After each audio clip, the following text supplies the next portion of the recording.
When your family betray you, you lose trust for everyone.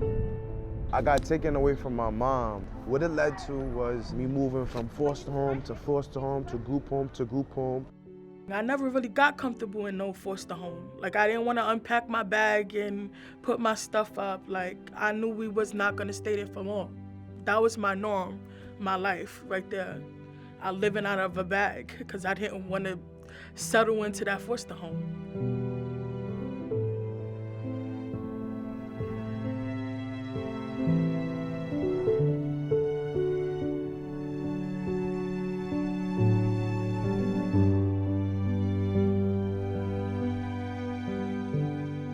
A lot of the work we're doing is really just plugging the holes and catching the kids who are falling through the cracks of the system.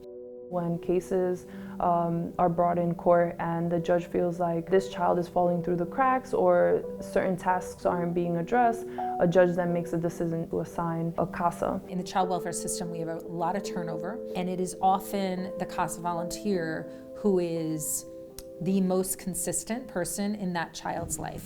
I first got into foster care when I was 3 years old. I got in foster care when I was 16. I was in a group home. My aunt had called ACS on my mom, and that's when we got taken into foster care. I was just a kid who wanted his mom. In my little kid brain, I thought I could potentially exhaust the system and, have them begging to give me back to my mom. But that's not how the system works.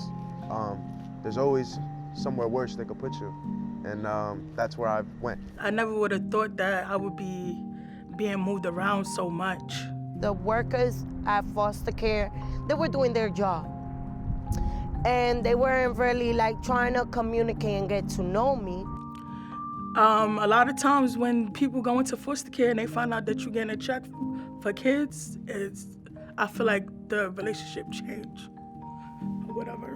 When you count on people like family members and people that you think is really supposed to be there for you that's not, it's hard to trust people in life, Because, it's not good to kind of get hope and then just feel like they just using you for the money, and that's what happened a lot of time in foster care.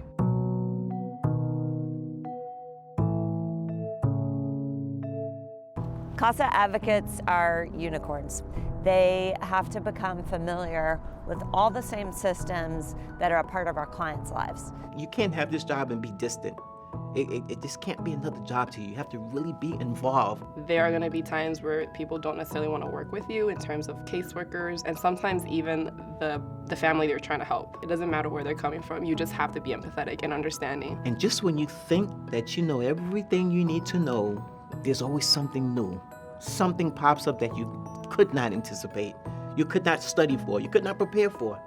And when those things happen, then you adapt. You adapt and you continue to get all the training that you need. And one more thing about CASA, if it wasn't for the training, we'd be lost.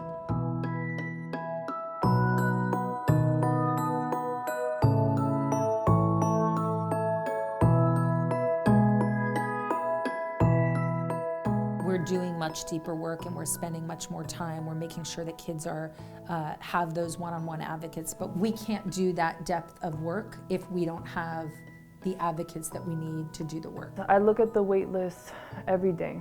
It's hard to look at these cases and know, wow, this is a youth case that they've been on this wait list for 3 months, and I know that they need our assistance. I even have attorneys for children that contact me and say, please, can you make this a priority? Can you take this child off of the wait list or this family? They really need a CASA.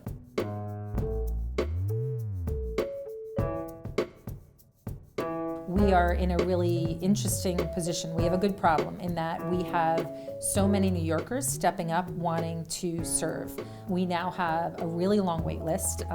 We have probably more than 100 people on a wait list wanting to be advocates. But the problem is that we don't have the staff in the middle. So in order to bring on new advocates, we need to have the staff members who can train them and who can supervise them and really guide them every step of the way in doing that advocacy work.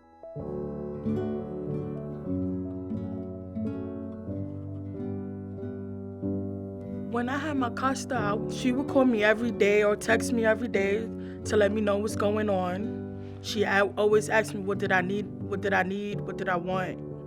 So it was kind of shocking for somebody to be that nice to me. No matter where you go, you can't run away from problems. So I'd say my CASA, she kind of helped me, you know what I'm saying, like focus a little bit better, you know what I mean? It was like having that support, probably having like that grandma, that warm up of your heart that just be amazing, you know, especially when you don't have a family that could support you. They bring that piece of not having a family and feeling like you have a family.